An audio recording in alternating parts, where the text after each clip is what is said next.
need a goal. If you don't have a career coach or a manager who is talking with you about your career development, then this 5 minutes may be the most important 5 minutes of a podcast that you ever listen to. Not because I have some special opinion that is unique to me, but instead because a goal, a well-positioned goal, could be the most important thing that you have in your career. We're going to talk a little bit about why that's the case in today's episode. My name is Jonathan Cottrell. This is Developer T. My goal on the show is to help driven developers like you find clarity, perspective, and purpose in their careers. Goals hit all three of those things. Goals hit clarity, they hit perspective, and they hit purpose, especially clarity. If nothing else, a goal provides clarity. But good goals also speak to perspective and purpose. Now, a lot of people, myself included, have struggled in the past with setting goals. And a lot of the reason for this is because we don't really practice with setting our own goals very much in our lives before we get into our careers. And very often, managers don't do this very well either. All right, I'm a manager. I know this. There's no good auditing system that I've ever been a part of at any company that does a good job of ensuring that people have clear goals. Okay, you may have heard all of the acronyms like SMART goals. Those concepts, those frameworks are good. There's I say those. I mean, some of those frameworks are good. Don't go use everyone out there and think that it's going to fix your problem, though. Right? A SMART goal. We'll just go through this one framework to kind of explain what I mean there. A SMART goal is specific, measurable.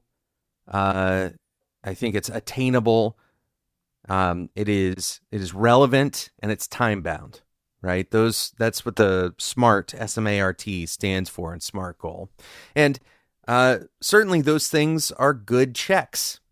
Right? Those are good things to ensure that your goal, kind of meets certain criteria. For example, if you don't have a measurable goal, it's hard to know when you've met it. That can result in some bad behavior around your goal, right? A never-ending goal, for example. Right? There's one letter in there that a lot of people get lost on.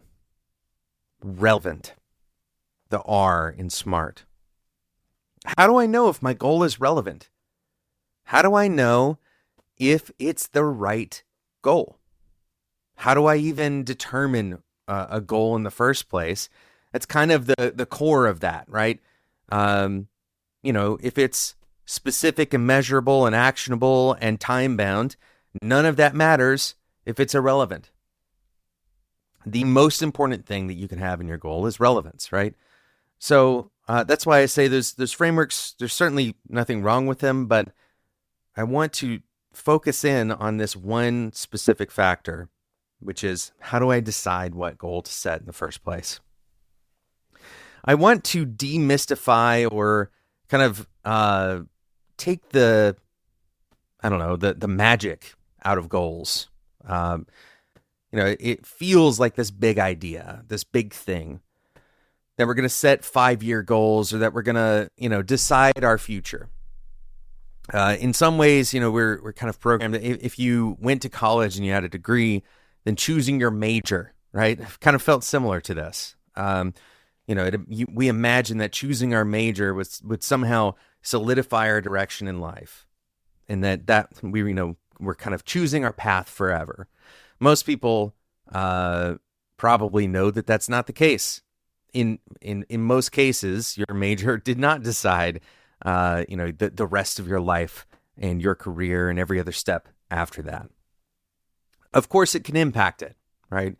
So that's why it's important to pick goals that make sense. But the goal of the goal, right? Why do we care about having goals in the first place? Why do we care about creating clarity in our work in the first place? The goal of the goal is to give you a way to make a decision about what to do. This is a clarifying, prioritizing, focusing effort, right? When you walk into work, if you don't have a goal, someone else is going to take advantage of your time. That's not their fault. They're not doing anything wrong. But they're going to give you something to do. And we might believe, in my opinion, wrongly, that our goal is to do the things that we are handed to do.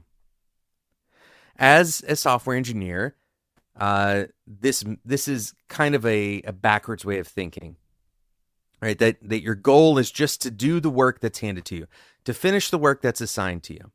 Now, don't take me wrong. If you are getting work assigned to you and you're having a discussion with your manager that, hey, is this the right work for me? Should I be working on this versus something else? All of those things are in line. Then yes, of course, doing work that's assigned to you. I'm not telling you to go and disregard that. That's a fast way to lose your job. What I am saying is, if your goal is just to output, if your goal is only to do the things that are being asked of you to do, then the things that you care about in your career, the kinds of changes you want to make in your career, whether that's growing into a new role, growing into a new domain, maybe gaining new skills, right? It's going to be hard to do. Nobody else around you is working to ensure that your skills are being developed necessarily, right? Maybe if you have a good manager, they're working with you on that. But my guess is, if you have a good manager who's working with you on your skill development, they're doing it through the lens of setting good goals with you. Okay, so goals, the whole point of a goal is to have a focus, a way of focusing your effort. So if you are sitting here and you're like, okay, I hear you, I've heard talk, people have talked to me about goals, I know about SMART framework, I know about, all these other ways, all of the reasoning why, but I still don't know how to set a goal. I don't know, what to write down on the paper. My advice for you is to start relatively small. Start relatively small and focus primarily on the kinds of goals, or rather on the output, the outcome of the goal. So if you're stuck trying to figure out what a goal should be, instead focus on the things that you want. What do you want to be true? Maybe you want, so really what we're saying is kind of focusing on outcomes or why, right? Why do I care about changing anything? I want to make more money. That's a simple one, right? I want to, learn this particular skill, or maybe I want to be doing this particular thing. And so we often mistake that the outcome is the goal, that we imagine that some kind of future state that we set that up as our goal often in the distance. Making more money is our goal. This can be considered a type of goal, but it is typically a lagging indicator, a lagging goal. All right. So in other words, if you could just go and do something to make more money, then you would probably do that. Right. So your goal of wanting to make more money, there's a bunch of stuff in between you and that. So how do you get there? Right. So the point of this kind of small goal is to take a step in the right direction. And when I say right direction, the thing that most people would get caught up on is believing that right direction has to be perfect direction. And so instead of taking a direction in generally the right direction, right? Or instead of taking a step, towards the right direction, they take no steps because they're afraid that they're going to go the wrong direction. This is a mistake, right? If you set a goal and you set the goal to be, the phrase that we use is directionally correct, right? It doesn't have to be perfect. It doesn't have to take you exactly in the right direction, but it takes you generally in the right direction. So, for example, let's say that your goal or your outcome goal, your long-term goal is you want to lead teams. A directionally correct goal might be to lead a project, right? A goal that you may have is to lead a project with a team as a tech lead, as some kind of technical planning capacity, right? You want to be held responsible for the architecture. Okay, that's the goal that you have now, right? Your long-term goal is to lead teams. Your long-term goal is to become a manager. But your shorter-term goal is one project. All right? This doesn't necessarily take you exactly in the direction of leading teams, but it's directionally correct. All right? So, directionally incorrect would be something like, picking up all of the bug tickets for your team. Maybe. You could probably make an argument for that being a fine goal too, right? This is the interesting thing is when we set goals, it gives us to focus, right? It helps us kind of wrap our actions around a specific direction. And then perhaps the most important thing is it gives us something to reflect on. Okay, so if you are a tech lead and you're assigned to this tech lead role and you get a bunch of interactions where you're working directly with other engineers and you get a chance to do a little bit of mentorship maybe, now you can reflect and say, okay, that goal, I met that goal. Did it take me closer or further away from my long-term outcome that I care about? Was that the right kind of goal? Okay, yes, it sounds like it was. Or no, it seems like I didn't get any closer to my outcome goal. Great. This small goal has not put you off by the wayside. Excuse me. It hasn't put you off by the wayside. It hasn't, waylaid your career. Instead, it's given you a new kind of directional input, right? Some steering. But your goal construction here is focused on taking you in the directionally correct direction, right? So it's less important that you get exactly the right goal in place.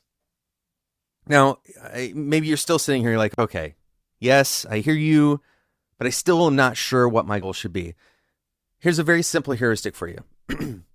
and this works for most people. Try to imagine sitting in your boss's seat and reviewing your performance in 6 months from now. What are the things that you care about? If you don't know, you probably will benefit from finding out. Okay? But if you do know, the things that your boss is going to care about might be good things to set goals around. This is very generic advice, of course, right? This advice will help you grow in your career, most likely, because it will help you get better evaluations, most likely. Right? So it's very generic advice, but if you're struggling to figure out, okay, I just generally I want to do good at my job, right? I want to be good in my role. I want my boss to think that I'm good at what I do. That's a pretty common kind of career posture, that you don't want to do poorly on your next performance review. Great. So now let's set a goal to make sure that doesn't happen. Right? So your goal is going to be focused especially on how your boss will interview or will evaluate you. Right? Why not focus on that?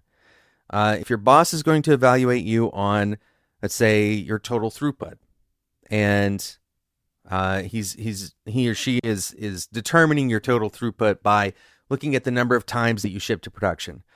Set a goal around shipping to production. There's nobody who's going to keep you from doing that, right? There's nobody who's going to stop you from doing that. And you can be very honest with your manager, most likely, unless they're a difficult person to work with, or you have some other reason not to be honest with them. You can be very honest with your manager and say, I'm in the process of setting goals for myself so that I grow. I specifically want to set goals that are related to my performance. How do you judge it? What kind of factors do you consider? What makes a great engineer in your eyes? What do you care about? Seek that feedback with your manager, right? It's very possible that your manager is going to look at you and you say, the thing that I care about for this quarter is shipping that project. In fact, I would say probably 8 or 9 out of 10 managers, that is actually what they care about. So if you can set a goal that helps achieve those larger organizational goals and you can explain how you did it, that's another huge career win for you, right? So focus on, if you have no idea how to set a goal, if you have zero experience, you don't really have any clear outcomes that you care about yet, you just want to do well in your career, focus specifically on setting goals around how your boss is going to evaluate you 6 months or a year from now, right? If you don't have a boss that can clearly articulate how he's going to evaluate you, how she's going to evaluate you, do it for yourself. Imagine how you would evaluate you. If you were looking for a great engineer, maybe you're interviewing engineers. What kind of experience, what kind of actions, what kind of values are you looking for? These are all kind of basis topics for you to set goals around. Now, a very important thing to be able to do when you're setting goals is to recognize where the stretch is. Okay, when are you reaching your limit? Most goals tend not to be met for one of two very simple reasons. Okay, one, the goal is too abstract, right? It's not tractable exactly what to do, so it's not actionable. It's not clear what to do to meet the goal. Remember, we said my goal is to make more money, but how do I do that? Well, I don't really know, and so I'm going to stop here, right? So it's not tractable. The other reason is that you've either over or underestimated your capacity enough that you become disengaged. Over or under can cause disengagement. So if you underestimate your capacity, right? If you set a goal that is so easy to meet that it's not even a challenge, you may actually disengage from that goal entirely because it doesn't feel like a challenge. It doesn't feel like you're accomplishing anything, right? Maybe you accomplish it, maybe you don't, but it's not a challenge. It doesn't feel like an accomplishment. It doesn't really feel like you've met a goal per se, right? So that's one reason, and that's a preferable reason over the second one, okay? I guess we're on like the third reason technically here, but over subscribing, right? Setting a goal that ultimately is demoralizing. You've set your stretch goal to double your throughput, for example.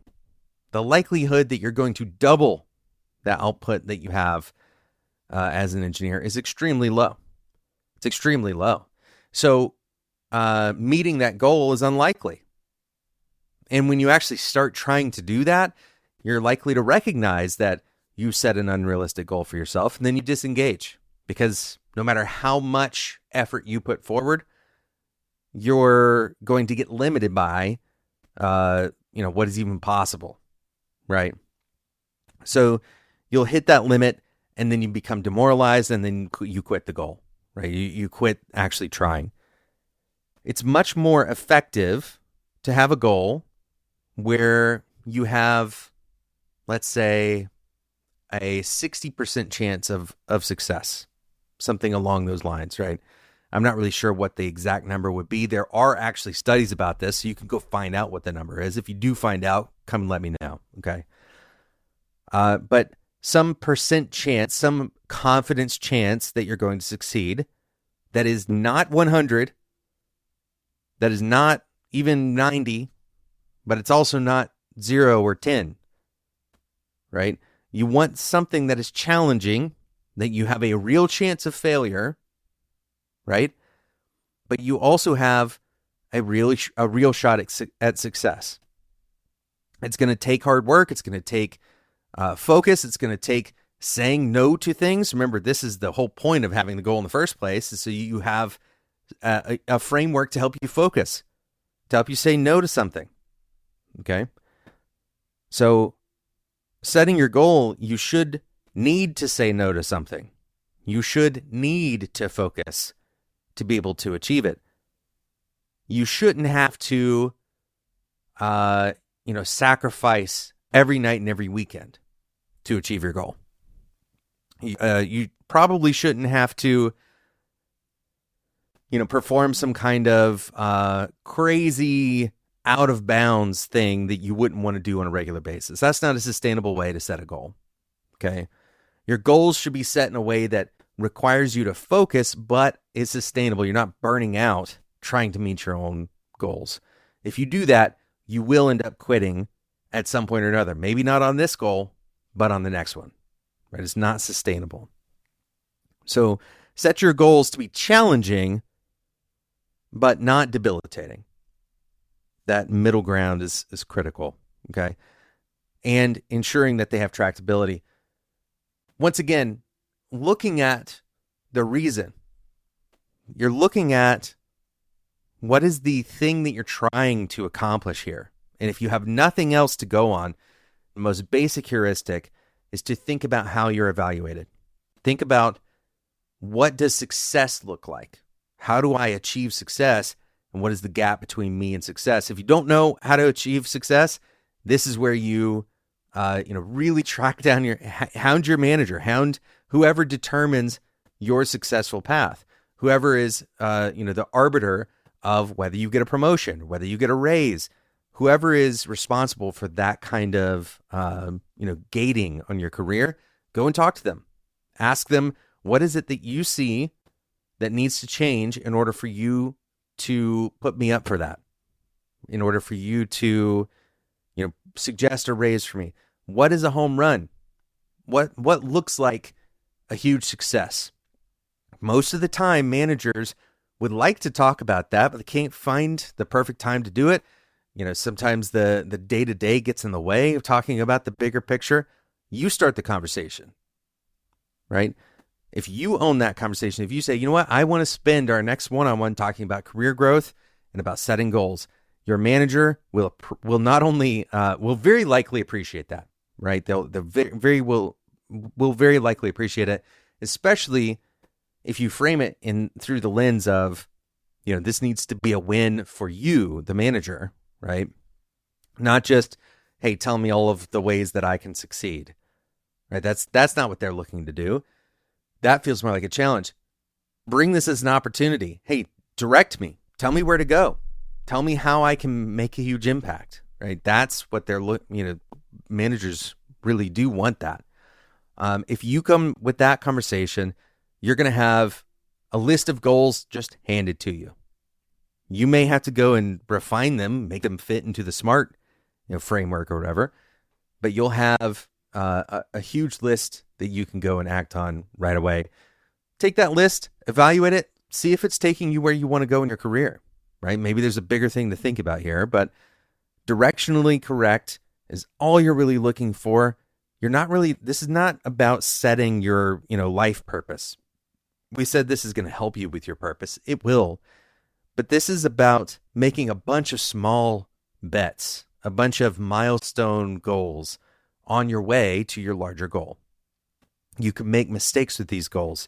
You can still meet the goal. It'll still help you in your career. It'll still probably get you things that you want in your career, but it doesn't have to be a perfect goal. It's not going to define your long-term success. Consistency and doing this over and over and over will. Thank you so much for listening to Developer T. I hope you enjoyed this episode. I hope that you are going to be energized by this. I hope that you will self-evaluate whether you have clear goals sitting in front of you or if you need to go and make them. And I encourage you to go make them right away. There's nothing to stop you from doing that now. Don't wait until the next performance cycle. Don't wait for your manager. Start on it on your own, right? Go do it now. I'd love to hear about your goal setting. If you want to join the Developer T Discord community, head over to developert.com/Discord. Joining that is totally free. You can always join as a listener of this show completely free. Other listeners of this show are there as well. If you enjoyed this episode, go and leave a review in iTunes. Of course, now we are starting to publish these on YouTube. We don't have a ton up yet. We haven't done historical recording, video recording yet. Still getting some of the kinks worked out. But you should be able to see this on YouTube shortly after we record it. Thank you so much for listening, and until next time, enjoy your tea.